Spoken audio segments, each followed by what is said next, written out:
sommes ici à Arena Sahel. Arena s'engage depuis les années 70 ici au Sahel, en particulier dans trois pays, le Niger, le Burkina et le Mali.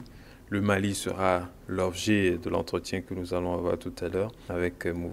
Boniface Cissé. Boniface Cissé est un vieux de la vieille et qui a beaucoup d'expérience avec le service civil pour la paix, plus de 10 ans d'expérience. Nous allons avoir tout à l'heure un entretien avec lui pour qu'il nous élucide un peu sur la situation sécuritaire au Mali.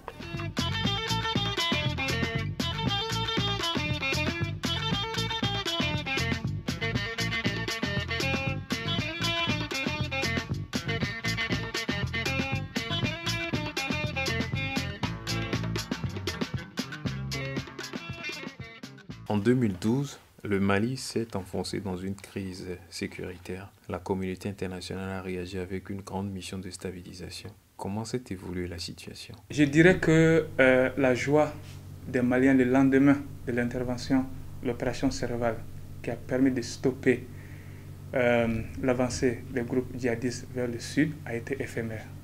Parce que la situation s'est dégradée après cette intervention. Tout simplement, les acquis en termes de sécurisation du territoire et des personnes et des biens s'est effondré. Parce que la ligne de conflit s'est déplacée du nord vers le centre. Et l'exemple actuel est que le premier tour des élections présidentielles passées le 29 juillet, les citoyens qui ont été privés du droit de vote sont majoritairement ici au centre du Mali. Ce n'est pas les zones qui étaient jadis occupées par les djihadistes comme Menaka, comme Gao, comme Tombouctou. Donc le Mali, je dirais, actuellement est tombé dans une guerre non conventionnelle où l'une des parties du conflit semble ne pas être connue. Donc ce qui rend difficile la résolution de la situation. Donc globalement, je dirais que la situation a évolué de façon très négative. Quelles sont les causes de cette crise sécuritaire? Quelles sont les mesures prises pour y remédier? Les causes de la crise au Mali sont multiples. Il y a des causes dites déclencheurs et il y a des causes dites sous-jacentes, à mon avis. Les causes déclencheurs, c'est la résolution approximative des rébellions successives que le Mali a connues depuis 1963 et est jugée pas bien gérée par l'État. Et aussi, il y a la question de la chute du président libyen Mohamed Kadhafi, qui était quand même un guide reconnu dans la zone, qui avait une certaine maîtrise de la situation au Sahel, a vu les mercenaires qui étaient à son service débarquer sur le territoire malien avec armes et bagages, qui se sont alliés au groupe Touareg Mrela en son temps pour combattre l'armée malienne au nord du Mali. Donc, quand on regarde les rébellions successives, quand on parle de rébellions successives, il y a eu des accords et ces accords n'ont jamais été la solution à cause de la mauvaise application ou peu pas appliquée du tout. Alors, à côté de cette cause, il y a aussi la question de la mauvaise gouvernance liée à la corruption. Cette situation augmente la frustration de la population parce que les institutions ou les structures sont là pour lutter contre la corruption, mais les recommandations ou les rapports faits par ces structures ne sont jamais appliqués, ou les auteurs de la corruption ne sont jamais punis selon la loi. Nous constatons aussi que la question de la mauvaise redistribution des ressources à travers le pays, la décentralisation a été conçue pour pallier à cela, mais chose est de constater qu'il y a beaucoup d'insuffisances dans cette décentralisation et beaucoup d'autres choses doivent être faites pour qu'elle puisse atteindre son objectif. Une dernière cause déclencheur, je dirais, le départ, c'est la question de la zone grise en géopolitique, la zone qui n'est pas bien contrôlée par l'État. Toute cette bande dans la zone de Gao, Menaka, il rejoint le Niger vers la Mauritanie, est occupée par des trafiquants de tout genre, des armes, le trafic de drogue, et qui génère beaucoup de bénéfices. Chaque fois que l'État a tenté de contrôler cette zone, c'est toujours ponctué par des crises. Maintenant, les causes sous-jacentes, c'est les conséquences même maintenant de toutes les causes déclencheurs qu'on a décrites, qui se traduit par l'insécurité actuellement, qui devient l'une des causes maintenant de la crise. Cette insécurité a favorisé la multiplication des groupes d'autodéfense et le port des armes, et qui augmente les conflits intercommunautaires, interethniques dans les zones.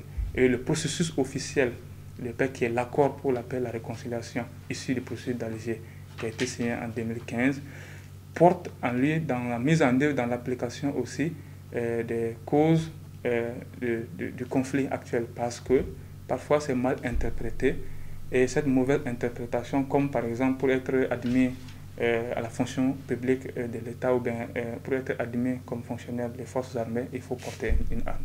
Donc cela ne fait qu'augmenter la violence. Quels résultats l'engagement militaire a-t-il atteint? Très clairement, il y a beaucoup d'études qui ont été faites dans ce sens. L'étude que je retiens récemment est celle faite par la fondation Henri Schibel, janvier 2018, où dans cette étude, il est démontré clairement qu'en 5 ans d'intervention militaire au Mali, ça n'a apporté aucune sécurité à la population malienne. Et d'ailleurs, jusqu'à présent, plus de 140 000 ressortissants du Nord sont encore réfugiés dans des camps de réfugiés au Niger, au Burkina Faso et en Mauritanie. Et un dernier aussi rapport du secrétaire général des Nations Unies, dans la date du 6 juin 2018, reconnaît que la situation sécuritaire est devenue préoccupante au Mali. Et pour cela, les chiffres avancés sont que seulement au premier semestre 2018, tenez-vous bien, 93 attaques à agents explosifs ont été enregistrées, contre seulement 55 enregistrées pour toute l'année 2017. Donc ce qui démontre que les attaques sont en train d'augmenter au lieu de diminuer, malgré l'augmentation du nombre de soldats, malgré la création du G5 Sahel, dont la base se trouve même au centre du Mali.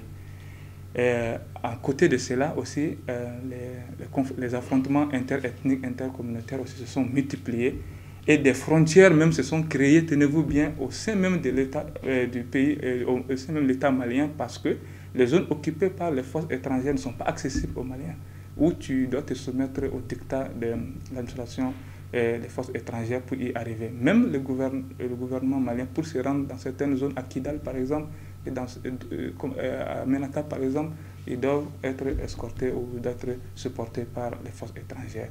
Donc moi je pense qu'à ce niveau, l'intervention, l'engagement militaire n'est vraiment pas la solution de façon globale à cette crise.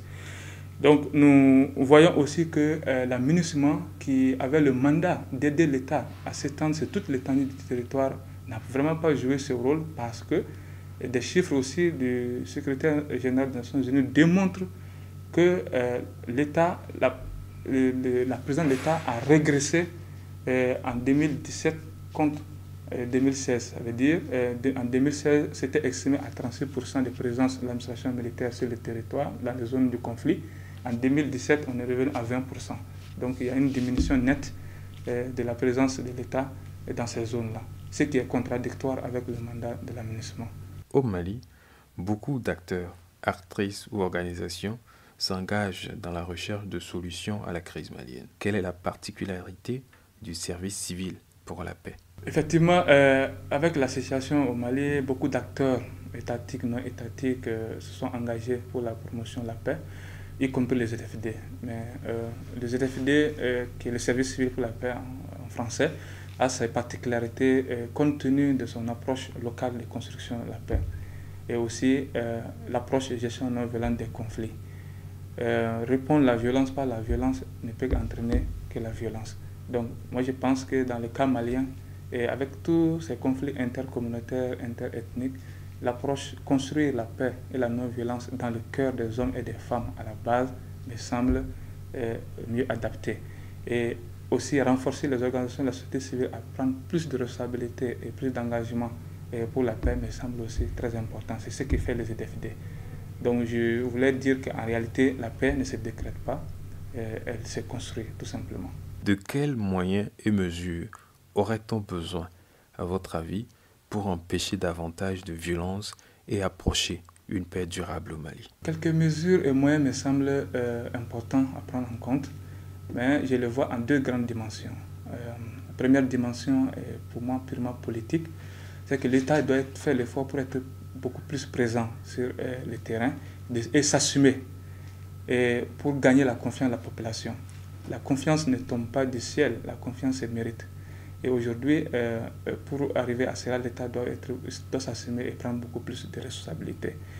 Je vois aussi une application aussi de l'accord avec un œil de know-how, c'est-à-dire sensible au conflit, pour que l'interprétation, la mise en œuvre même de l'accord en elle-même ne constitue pas une source de nouveaux conflits à venir. Et aussi, d'autres mesures politiques aussi, c'est de diminuer la réponse par les armes. Parce que cela ne peut qu'entraîner la vengeance à long terme.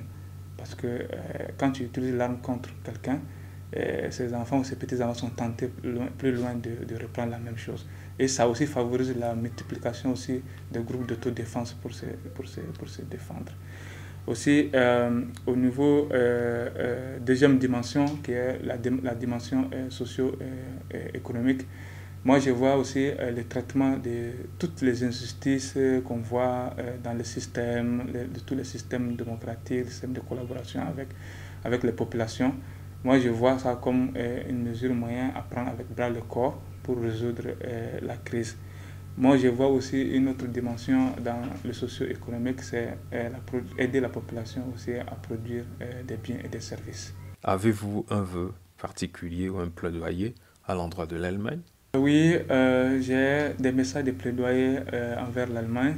Le premier message que j'envoie vers l'Allemagne, c'est d'encourager davantage les gouvernants au Mali à prendre plus d'initiatives et plus de responsabilités dans la résolution de la crise, et de soutenir davantage les organisations de la société civile à devenir plus fortes et se démarquer de la politique et jouer pleinement leur rôle, et soutenir davantage une décentralisation poussée, une décentralisation soutenue et une décentralisation entretenue.